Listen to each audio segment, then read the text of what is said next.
আজকে যে সত্যি ঘটনাটা শোনাবো সেটা মুম্বাই থেকে 70 কিলোমিটার দূরে নালা সোপারা বলে একটা জায়গা আছে, সেখানকার একটা ঘটনা।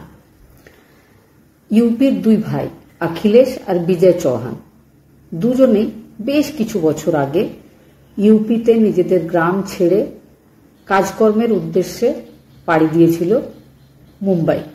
মুম্বাইয়ের নালা সোপারাতে তারা থাকে, কাজকর্ম করে।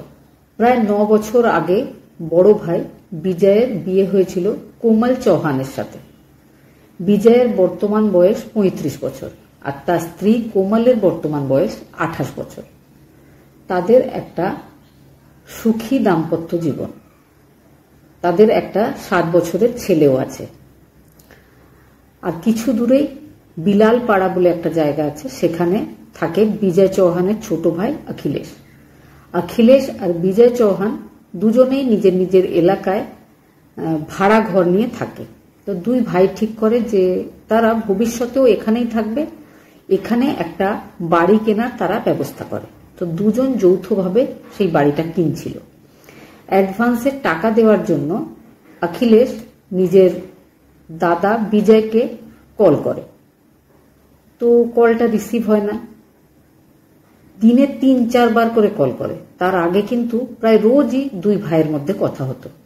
এইভাবেই কল করে নিজের দাদার সাথে কথা বলার চেষ্টা করতে করতে কেটে যায় 6 দিন। তখন সে একটু চিন্তায় পড়ে, ভাবে যে কি হয়েছে। সে নিজের বৌদিকেও বারবার কল করছিল, সেটাও কোনো না কোনো কারণে রিসিভ হচ্ছিল না। তো সে চলে আসে নিজের দাদার বাড়িতে। সেখানে বৌদির সাথে দেখা হয়ে যায়। বৌদিকে বলে যে দাদার সাথে কল করার চেষ্টা করছি, একদম ফোন লাগছে না, কি ব্যাপার? তখন বৌদি বলে, তোমার দাদা একটা বড় কাজে কুরলা গেছে, তো সেখানে খুব ব্যস্ত থাকে আর এমন একটা জায়গায় থাকে সেখানে নেটওয়ার্কের খুব প্রবলেম। তো আমার সাথেও তোমার দাদার একদম কথা হয় না, আমি কল করলেই সুইচ অফ বলছে। সে কিন্তু একবার কুরলা থেকে এসছিল, কিন্তু মাত্র 2-3 ঘন্টা বাড়িতে ছিল, তারপরে আবার চলে গেছে। তো সে বলে গেছে যে সে নিজেই ফোন করবে, কারণ আমি যখন কল করার চেষ্টা করছি কল কিছুতেই লাগছে না। তো ব্যাপারটা বিশ্বাস হয়ে যায় অখিলেশের। অখিলেশ বলে যে ঠিক আছে, দাদা এবার যখন আসবে বা এবারে যখন কল করবে অবশ্যই যেন তাকে জানিয়ে দেওয়া হয় যে আমি তার সাথে খুব জরুরি একটা কথা বলতে চাইছি। আবারও 4-5 দিন কেটে যায়। আবার কিন্তু ছোট ভাই অখিলেশ বারবার নিজের দাদার ফোনে কল করার চেষ্টা করছিল, সেই আগের মতো এখনো ফোন সুইচ অফ। তারপরে তার বৌদি একদিন তার দাদার ফোনটা রিসিভ করে। জিজ্ঞেস করা হয় যে দাদা কোথায়। তো 2-3 দিন সে এইভাবেই কাটায়। একবার বলে সে স্নান করতে গেছে, একবার বলে যে তোমার দাদার ফোনটা নিয়ে আমি বাইরে এসেছি। ব্যাপারটা অখিলেশের সন্দেহজনক বলে মনে হচ্ছিল আর তার বিশ্বাস হচ্ছিল না এবার কথাতে, কারণ তার দাদা যে একবার তার কল দেখলেই কল করে, সে আজ 15 দিন হয়ে যাচ্ছে একবারও ছোট ভাইয়ের সাথে কথা বলার চেষ্টা করছে না কেন। তার সাথে এটাও মনে হয় যে দুই ভাই একসাথে যৌথ একটা সম্পত্তি বা একটা বাড়ি কিনছে, সেটা হয়তো বৌদির পছন্দ নয়, সেই জন্য বৌদি কথা বলাতে চাইছে না। তো সে আবারও 2 দিন ধরে চেষ্টা করে। এবারে সে লক্ষ্য করে যে বৌদিরও ফোন সুইচ অফ, দাদার ফোনও সুইচ অফ। তখন সে নিজের একটা বন্ধুকে সাথে নিয়ে চলে আসে দাদার বাড়িতে। দাদার বাড়ির সামনে দরজায় তালা ঝুলছে।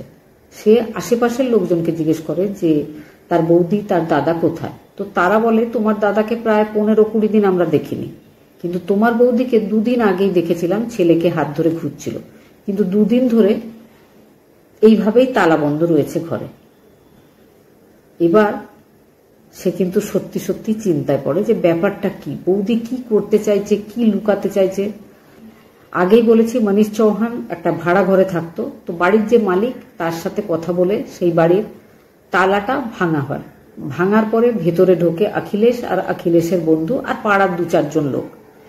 ঢুকে অখিলেশ যেটা দেখে যে ঘরের মাঝখানে 4খানা টাইলস চেঞ্জ হয়েছে। এই ব্যাপারটা দেখে তার আরো সন্দেহ বাড়ে, টাইলসের কোনো কাজ হবে সেটাও তার দাদা বলেনি। কি ব্যাপার, কেনই বা এই 4টে টাইলস চেঞ্জ করা হয়েছে? আশেপাশের লোকদের যখন জিজ্ঞেস করা হয় তারা বলে হ্যাঁ, বাড়িতে কাজ হয়েছিল বেশ কিছুদিন আগে, কিন্তু তোমার দাদা তখন ছিল না। আর বাইরেও কিছুটা বালি পড়ে থাকতে দেখা যায়। আর অখিলেশ ঠিক করে যে মাঝখানের যে 4খানা টাইলস আছে, যেটা অন্যান্য টাইলসের থেকে আলাদা রঙের, তো সে এই 4টে ভাঙবে। তো বাড়ির যে মালিক তাকে জিজ্ঞেস করা হয় যে আমি কি ভাঙতে পারি, কারণ আমার একটা সন্দেহ হচ্ছে। আর কিছুদিন ধরেই আশেপাশে এই ধরনের বিভিন্ন খবর দেখতে পাওয়া যাচ্ছে। বাড়ির যে ওনার তিনিও অনুমতি দিয়েছিলেন টাইলসটা ভাঙার।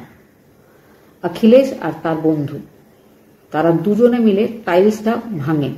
বেশ কিছুটা ডিপ গর্ত করার পরে প্রচন্ড একটা দুর্গন্ধ বেরোতে শুরু করে। তখন তারা পুলিশ স্টেশনে কল করে। পুলিশ চলে আসে। গর্ত কিন্তু করা হচ্ছে, পুলিশও নিজের সঙ্গে গর্ত খোঁড়ার লোক নিয়ে আসে। গর্ত যখন আরো ডিপ হচ্ছে, তো একটা সাদা রঙের গেঞ্জি টাইপের, যেটা ইনারওয়্যার ভেতরে মানুষ গেঞ্জি পরে, সেটা দেখা যায়। এবার সন্দেহটা আরো পাকা হয়ে যায়। 4.5 ফুট মতো গর্ত করার পরে একটা বডি বেরিয়ে আসে।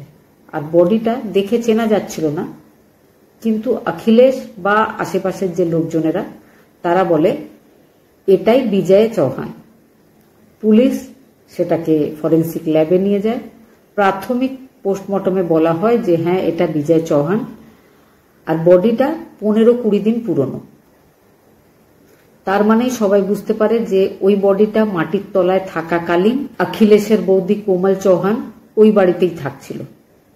এবার আশেপাশের লোকজনের কাছে জিজ্ঞাসাবাদ করে পুলিশ জানতে পারে যে কোমল চৌহান, যার বয়স 28 বছর, যার 7 বছরের একটা ছেলেও আছে, তার সাথে 20 বছর বয়সী স্থানীয় একটা ছেলে যার নাম মনু বিশ্বকর্মা, তার একটা অবৈধ সম্পর্ক আছে। কোমলের হাজবেন্ড বিজয় চৌহান রাজমিস্ত্রির কাজ করে। নিজের কাজে সে বেশিরভাগ সময় বাড়ির বাইরেই থাকে। এই সুযোগে মনু বিশ্বকর্মা বারবার কোমল চৌহানের সাথে দেখা করতে আসে। তারা একসঙ্গে অনেকটা সময় কাটায়। মাঝে মাঝে তারা বাইরে বেড়াতেও যায়। ছোট্ট একটা এরিয়া, মিডল ক্লাস আর লোয়ার মিডল ক্লাস লোকেদের বসবাস সেখানে। আর এই ক্লাসের লোকেরা কিন্তু সবাই সবার খবর রাখে। এমন নয় যে কে কার ঘরে কি করছে সে ব্যাপারে অন্য কারোর কোনো মাথা ব্যথা নেই। ওই এরিয়াটাতে সবাই সবার খবর রাখতো, কে কি করছে সবাই জানতো। তো পাড়ার সবাই জানতো যে মনুর সাথে কোমলের একটা অবৈধ সম্পর্ক আছে। আর এই অবৈধ সম্পর্কের ব্যাপারে কোমলের হাজবেন্ডকে প্রতিবেশীরা প্রায় জানতো, যেটা বিজয় চৌহানের একদম ভালো লাগতো না। সেই জন্য বিজয় চৌহান নিজের স্ত্রীকে বোঝাতো আর বলতো যে এই ধরনের কাজ করো না, লোকেরা কি বলবে। সব সময় তার বাইরে যাওয়াতে, তার কাউকে বারবার ফোন করাতে সে বাধা সৃষ্টি করছিল। গত 2 বছর ধরে কোমলের সাথে মনুর একটা সম্পর্ক চলছিল। কিছুদিন ধরে বিজয় চৌহান তাদের উপর নজর রাখতে শুরু করে।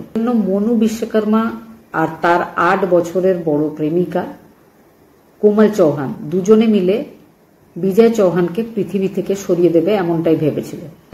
22 জুলাই 2025-এ এই ব্যাপারটা সামনে আসে, বডিটা বের করা হয়। তার 2 দিন আগে কোমল চৌহান নিজের বাড়ি থেকে নিজের 7 বছরের ছেলেকে নিয়ে উধাও হয়ে গেছে। মনুর বাড়িতে গিয়ে যখন খোঁজ নেওয়া হয়, তখন জানা যায় মনু একজন স্টুডেন্ট। মনুও গত 2 দিন ধরে বাড়িতে নেই।